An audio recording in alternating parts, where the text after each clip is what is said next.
हमारे साथ जिलावार के पूर्व महामंत्री राम कुमार शर्मा जी हैं, और आपने चूंकि जो भी अब से पहले मूवमेंट चले उसमें आपकी बहुत महत्वपूर्ण भूमिका रही, आपके खिलाफ बहुत सारे मुकदमे भी हुए। तो हमारा सवाल ये है कि वो क्या वजह है? अब तो लगातार ये तो दो शब्दों की कहानी है। लोग कहते हैं कि भाई जो पश्चिम की लॉबी है वो कमजोर है, जो पूर्व की लॉबी वो मजबूत है। तो ये लॉबी कब मजबूत होगी? हाईकोर्ट बेंच का मूवमेंट तो बहुत टाइम से चल रहा है, बात सही है। तो खामियां कहाँ हैं? खामियां ये है कि जो हमारी मानसिकता है ना, गुलामी की है। हम लोग गुलाम हैं, गुलाम रहना चाहते हैं, गुलाम रहे हैं, गुलाम रहना चाहते हैं, और गुलामी हमारी परंपरा है। तभी तो विदेशी आक्रांत आए, कोई 800 साल राज करा, किसी ने 200 साल करा, कुछ लोग आए, मुट्ठी भर लोग आए, उन्होंने गुलाम बना दिया। तो क्रांति जो होनी, दरअसल देश में क्रांति कभी हुई ही नहीं कायदे में कहा जाए तो जन आंदोलन कहाँ से होगा? जब गुलामी की मानसिकता है तो जन आंदोलन होगा कहाँ से? तो मैं बता रहा हूँ अभी बात, आप क्योंकि लाइन अलग है तो, लेकिन मैं बताऊंगा उसी चीज में आपको कि जब वो भूख ही नहीं है, जो तड़प ही नहीं है, वो आग ही नहीं है, जब हम लोग राशन पानी देके वोट दे देंगे और राशन पानी के बदले सरकार को पता है कि हम लोग उनको खरीद लेंगे, पैसे देके वोट दे देंगे और बिक जाएंगे हम लोग, तो सरकार क्यों सुनेगा हमारी? कोई भी नेता क्यों सुनेगा? उसको पता है कि इनको कैसे टैकल करना है। तो हाईकोर्ट बेंच हो या और कोई डेवलपमेंट हो कि पश्चिम उत्तर प्रदेश में डेवलपमेंट नहीं हो पाया, या मेरठ जो पूरे देश में जिसका नाम रहा है, बहुत बड़ी कमिश्नरी रहा है, गाजियाबाद पूरा सहारनपुर मंडल पूरा उसको तोड़ तोड़ के अलग कर दिया गया, टूटा ना, तोड़ दिया गया। तो जो राजनीतिक रूप से हम लोग देखें इस चीज को, नेताओं की भारी कमी है, नेताओं के मानसिक विकास की बहुत कमी है। नेताओं में ऐसे नहीं कि लोग डरपोक हैं, और राजनीतिक रूप से भीरू हैं, और राजनीतिक रूप से वो डरते हैं, क्योंकि यहां उनका कोई आका नहीं है। जैसे मोदी जी हैं, आका है, मायावती आका है, मायावती यहाँ की रही है, लेकिन वो नहीं कर पाए क्योंकि पूरब के लोग भी बहुत हावी थी। पूरब के लोग बाहुबली हैं, उनके पीछे जनता भी खड़ी है, उनके पीछे बहुत भीड़ है। यहाँ पे कभी आना होता ही नहीं, भीड़ ही नहीं है। किस नेता के पीछे भीड़ खड़ी है आप बताइए? कोई पश्चिम का ऐसा नेता हो?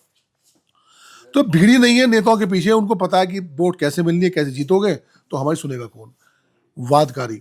यहाँ का पश्चिम का आदमी वो संपन्न है, 2 रुपए की जगह 10 रुपए खर्च कर देता है। ये पूरब को पता है, ये पूरब के अधिवक्ताओं को पता है।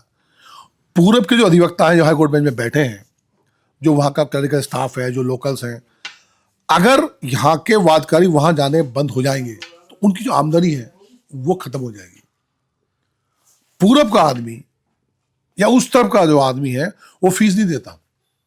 हम लोग अपने अहम में और अपनी टशन में लाख, 2 लाख, 3 लाख, 4 लाख, 5 लाख हम लोग ही फीस देते हैं।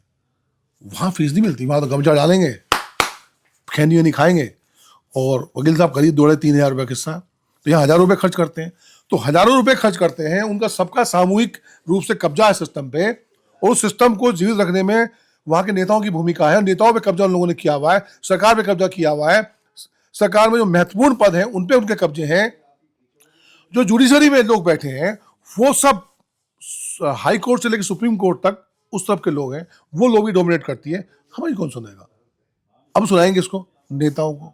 नेताओं को हाल मैंने बताया, जनता में चाहती तो है जनता, लेकिन इतनी निराश हो चुकी है राजनीतिक रूप से, मानसिक रूप से, शारीरिक रूप से, कि लड़ाई लड़ते लड़ते हम भी थक गए हैं। 97 में मैं आया था इस लड़ाई में, और प्रखर आंदोलन करे, 6 महीने की स्ट्राइक में शामिल रहे, कई मुकदमे रखे, चुनाव कार्यालय फूका गया, कई मुकदमे रखे गए, लिखे गए, कई डीएम से तकरार हुई, कई बार हुआ। हम भी थक गए, हम भी थके हुए हैं। अब जैसे 17 तारीख हमने बंद रखा, कल बंद है, कल हमें सारी ताकत लगा दी, उसके बाद क्या? उसके बाद क्या करना है? ये नीति हमारे पास नहीं है, और ये नीति हमारे नेताओं में भी नहीं है। हम नेताओं को थोड़ा झकोड़ देते हैं, जाके कहेंगे भाई कुछ करो, तो वो 2-4 दिन पूछेंगे, सवाल ही पूछेंगे, फिर बैठ जाएंगे, हम भी बैठ जाएंगे, वो भी बैठ जाएंगे। इसके लिए क्या करना हमको? नेताओं को, व्यापारियों को, सब लोगों को, जो मेन लोग हैं, एक गठबंधन, पूरा एक ऑर्गेनाइजेशन बनाकर निरंतर और सतत प्रयास करने होंगे।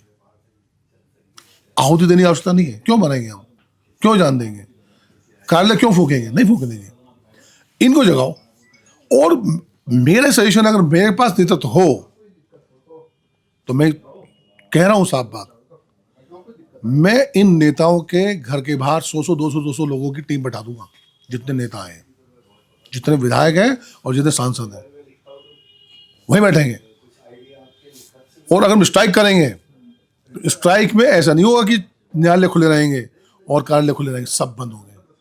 हम अपना नुकसान करते हैं, व्यापारी को नुकसान करेंगे और सरकार मजे लेगी, अधिकारी मजे लेंगे। तो हाईकोर्ट बेंच नहीं मिलेगी इसका मतलब अभी? हाईकोर्ट बेंच तो देखो सरकार की विल पे है, हम कितने हाथ पे पटक लें। आज मोदी जी और अमित शाह जी जो चाहते हैं वो होता देश के अंदर, 2 मिनट का काम है भाई। योग सरकार आपकी उत्तर प्रदेश में है, सरकार आपकी केंद्र में है, प्रस्ताव यहाँ से जा चुका है, पहले भी भेज चुके थे, तो उसको इम्प्लीमेंट कर दो ना, उसको इम्प्लीमेंट करो। उसको इम्प्लीमेंट क्यों नहीं कर रहे, क्यों बेवकूफ बना रहे हो? अब देखो नेताओं की चालाकी, हमको संतुष्ट करने के लिए नेता कैसे खुश कर रहे हैं, सवाल पूछ रहे हैं। किससे? सरकार से, संसद पूछ रही, अरुण गोयल ने पूछ लिया, लक्ष्मण वाजपेयी ने पूछ लिया, चौहान साहब ने पूछा, एक वहाँ के बिजनौर के हैं, और राजकुमार सावंत ने पूछा। अरे करो ना भाई, सरकार आपकी है, डट जाओ, इकट्ठे होकर जाओ, बात करो, जाओ, आवाज उठाओ, हम उनके साथ जाके खड़े हो जाएंगे।